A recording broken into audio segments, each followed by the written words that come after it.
Pemirsa, vaksinasi massal COVID-19 kembali digelar, salah satunya di rumah tahanan di Salatiga, Jawa Tengah. Uniknya pemirsa, sejumlah napi, bahkan napi bertato, ketakutan saat akan disuntik.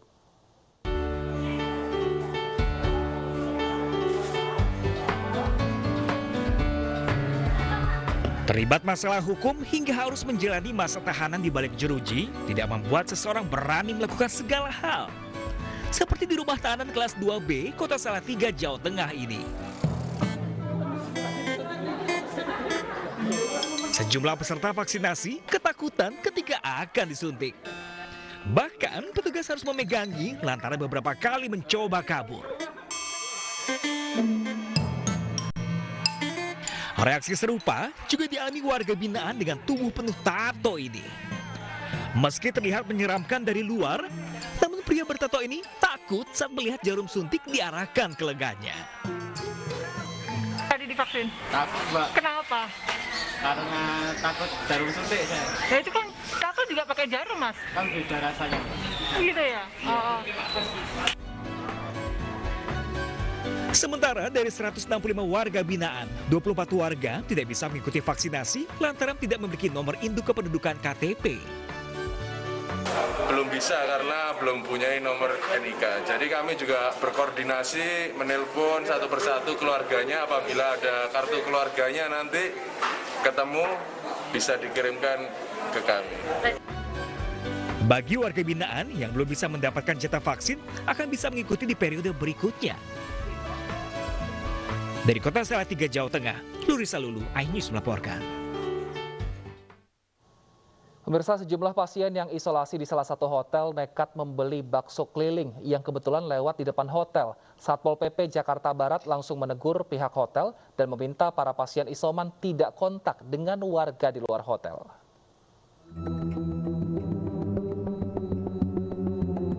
Momen tukang bakso melayani pasien COVID-19 yang sedang isolasi mandiri di sebuah hotel di Jakarta Barat terjadi pada hari Minggu 25 Juli lalu. Dari dalam halaman hotel, para pasien yang sedang berjemur memesan semangkuk bakso dan makan di tempat. Momen ini pun viral di media sosial. Kejadian ini luput dari pengawasan Satgas COVID-19 yang bersiaga di hotel. Suku Dinas Parekraf Jakarta Barat menyebut pihak hotel mengakui adanya kelalaian pengawasan pasien isoman. Pihak Satpol PP Jakarta Barat langsung memberikan teguran kepada pihak hotel dan meminta para pasien isoman tidak kontak dengan warga luar hotel. Sementara pagar yang menjadi akses pasien membeli bakso juga sudah ditutup. Sementara itu tukang bakso tidak mengetahui bahwa pembelinya ternyata pasien isolasi mandiri COVID-19. Dan dia ngakuin bahwa minggu pagi dia lewat hotel Ibis Budget dan Mogot, dan dia berhenti dan ada yang pesan bakso.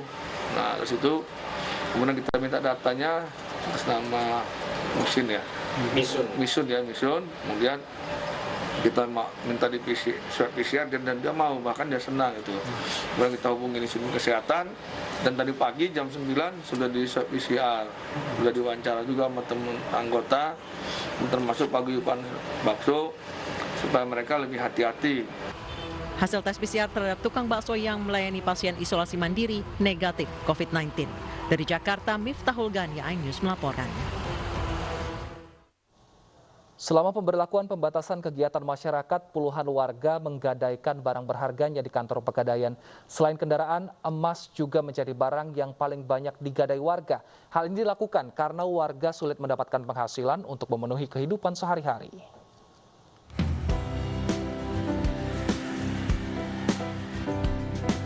Kantor pegadaian di Yogyakarta ini selalu kedatangan nasabah untuk menggadaikan barang berharganya demi memenuhi kebutuhan hidup. Hal tersebut menyusul pendapatannya terus menurun akibat pemberlakuan PPKM. Salah satu warga mengaku terpaksa menggadaikan perhiasan emas miliknya senilai 1 juta rupiah karena sudah tidak lagi memiliki biaya hidup. Kan ini kan tanggal tua, teman. Ya untuk nombor jualan ya sama untuk sehari-hari. Itu Ibu kerjanya apa? Jualan apa, Bu? Saya jualan gorengan. Tapi siang hari, pagi sampai siang. Ibu terdampak nggak dengan adanya PPKM ini? Ya ada dampaknya. Dampaknya gimana, Bu? Sepi atau enggak? Bukannya sepi ya, cuma nurun. Di Di Kendari, Sulawesi Tenggara, banyak warga yang datang ke kantor Pegadaian untuk menggadaikan kendaraan mereka. Jika biasanya hanya 1 atau 2 nasabah yang menggadaikan kendaraan, selama PPKM ini bisa 2 kali lipatnya. Warga terpaksa menggadaikan barangnya karena tak punya cara lain untuk memenuhi kebutuhan hidupnya. Mata pencarian juga kurang, karena dianukan kan, karena istilahnya namanya kita orang berdagang kasihan, kita tahu juga kan, istilahnya penghasilan tidak sesuai dengan yang lalu, begitu. Jadi masalah pembayarannya ini paling juga kita tambah dari uang pribadi. Jadi apa yang digali di sini? Mobilnya. APP. Itu dipakai apa itu, Bang? Itu dipakai sales dia, Bang. Untuk menjual. Jadi kesulitan sekarang untuk keuangannya. Sulitan keuangannya kan. Mata pencarian istilahnya ada sih pemasukan, tapi tidak terlalu ini kan. Di masa PPKM ini ya? Iya, selama ini. Apalagi ini diperpanjang sampai tanggal 2 kan. Selain kendaraan, emas juga menjadi barang berharga lainnya yang banyak digadaikan oleh warga. Yang paling banyak digadaikan oleh masyarakat itu adalah perhiasan emas. Tapi kami melihat di kondisi PPKM saat ini dan pada situasi pandemi ini ada tren masyarakat itu banyak menggadaikan kendaraan, ya, baik itu kendaraan roda 2 maupun kendaraan roda 4. Dari Kota Kendari, Sulawesi Tenggara dan daerah istimewa Yogyakarta, Fibriana Tameng, Budanto Farhan, iNews melaporkan. Kalau kantor Pegadaian di beberapa daerah ramai, bagaimana dengan di Jakarta? Kita sudah terhubung dengan Ririn Oktaviani di kantor Pegadaian kawasan Keramat Raya, Jakarta. Selamat siang, Ririn. Apakah saat ini kondisinya ramai di sana untuk menggadaikan barang-barangnya? Ya, Wilson, untuk pandemi berimbas pada roda ekonomi masyarakat. Pegadaian sebagai lembaga keuangan ini meluncurkan program, diantaranya adalah relaksasi dan juga rekonstruksi kredit, kemudian juga ada gadai bunga 0% dan juga penyaluran bunga bagi UMKM. Dan program-program tersebut diminati oleh masyarakat, dipantau dari salah satu pegadaian yang terletak di Jakarta Pusat ini, bahwa dalam satu hari rata-rata terdapat 50 nasabah yang datang untuk melakukan gadai, kemudian pembayaran cicilan, juga menabung. Tadi kami sempat mewawancarai beberapa nasabah dan memang saat ini terlihat sepi karena saat ini sedang istirahat. Dari penuturan para nasabah ini, mereka mengaku melakukan atau menggadai barang mereka, diantaranya adalah perhiasan dan juga kendaraan untuk mendapatkan dana untuk melanjutkan hidup. Dan tidak hanya itu, juga mereka memilih Pegadaian sebagai gadai, tempat mereka menggadai karena memiliki jangka waktu lelang yang cukup panjang, sehingga mereka memiliki harapan untuk mendapatkan kembali barang mereka di tengah masa pandemi ini. Tidak hanya itu saja, pelaku UMKM juga datang untuk mendapatkan pinjaman dengan bunga yang rendah. Beragam alasan dipilih oleh masyarakat untuk mendapatkan pinjaman di Pegadaian ini. Selain karena bunganya yang rendah, mereka juga dapat terhindar dari tengkulak dan juga ijon yang alih-alih membantu mereka, namun justru mencekik mereka. Dan selain itu juga nasabah juga dapat melakukan pembayaran melalui digital, melalui aplikasi Pegadaian Digital. Wilson. Terima kasih Ririn Oktaviani atas laporan Anda, selamat bertugas kembali. Dan pemirsa, kita juga sudah terhubung dengan Haryanto Widodo, Direktur Pemasaran dan Pengembangan Produk Pegadaian. Selamat siang Pak Haryanto. Selamat siang Mas. Baik, Pak, berapa persentase orang yang menggadaikan barang mewahnya selama PPKM ini berlangsung? Kalau kita bandingkan dengan tahun lalu ya Mas, jadi year on year atau kenaikan disburse kita selama 1 tahun itu untuk ada gadai konvensional sekitar 5,9% tahunan ya. Kemudian yang syariah sekitar 7,4%. Artinya apa? Artinya memang di masa pandemi ini kalau dibandingkan dengan realisasi tahun lalu ada kenaikan pertumbuhan segitu Mas. Kalau untuk barang-barang Pak, apa saja yang digadaikan warga?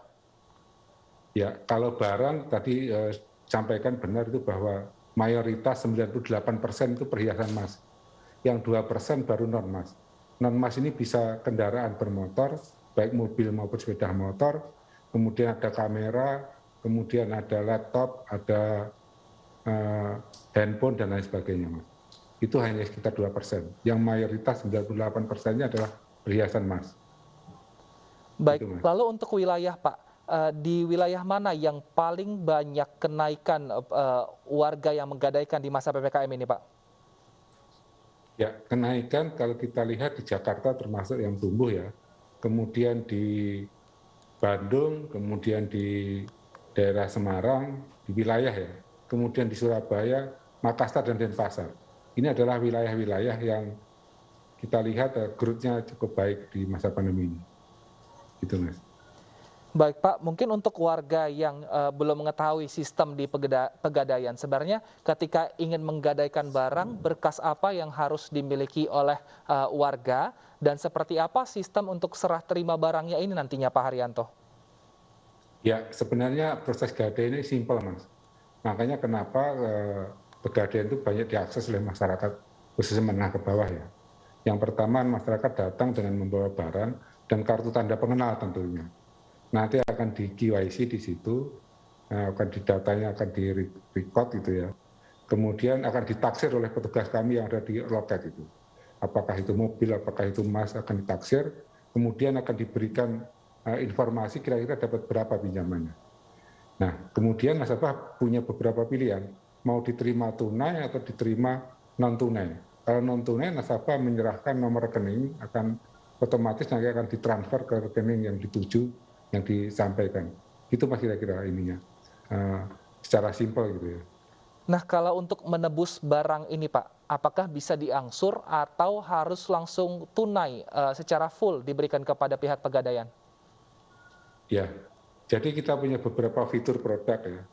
Jadi sangat fleksibel, kalau nasabah memang sejak awal mau mengangsur pinjamannya, kita punya produk angsuran berbasis gadai, namanya Krasida. Kalau nasabah tidak, kan jangka waktu gadai itu 4 bulan, Mas. Jadi pada saat nanti nasabah sudah jatuh tempo, pada saat memperpanjang atau mengangsur itu bisa secara fleksibel berapa yang mau dicicil, berapa yang mau diperpanjang gitu. Kalau tidak mau mengangsur berarti hanya membayar bunganya saja atau jasanya saja.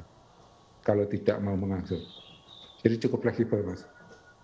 Baik. Artinya jika tidak bisa mengangsur atau tidak bisa membayar secara full, barang ini akan disita Pegadaian ya Pak ya. Adakah waktu yang mungkin diberikan pihak Pegadaian mungkin untuk berkisar 1 atau 2 bulan untuk mengangsur dana yang dipinjam Pak?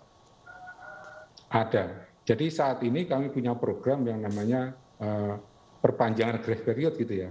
Jadi semua nasabah yang jatuh tempo itu ditunda 1 bulan semuanya gitu. Itu yang pertama. Yang kedua, setelah diperpanjang 1 bulan, kalau diulang gadai, maka bunganya juga akan turun, Mas. Kita turunkan lebih rendah lagi. Ini adalah beberapa program yang dijalankan oleh Pegadaian dalam rangka untuk membantu masyarakat yang di bawah tadi disampaikan, banyak yang kesulitan likuiditas. Memang Pegadaian seringkali diakses masyarakat untuk bridging istilahnya, bridging loan gitu, Mas. Untuk mencukupi dana talangan pada saat ada mismatch cash flow gitu. Baik. Itu Mas, kira-kira ini.